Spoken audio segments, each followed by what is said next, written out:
అందరికీ నమస్కారం. నా పేరు రమ్య. నేను 5th క్లాస్ చదువుతున్నాను.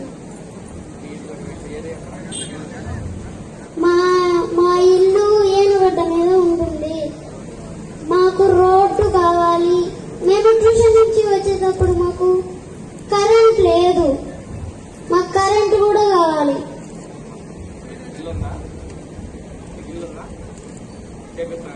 అందరికీ నమస్కారం. నా పేరు రమ్య. నేను 5th క్లాస్ చదువుతున్నాను. మా ఇల్లు ఏనుగడ్డ మీద ఉంటుంది. మాకు రోడ్డు కావాలి. మేము ట్యూషన్ నుంచి వచ్చేటప్పుడు మాకు కరెంట్ లేదు. మాకు కరెంట్ కూడా కావాలి.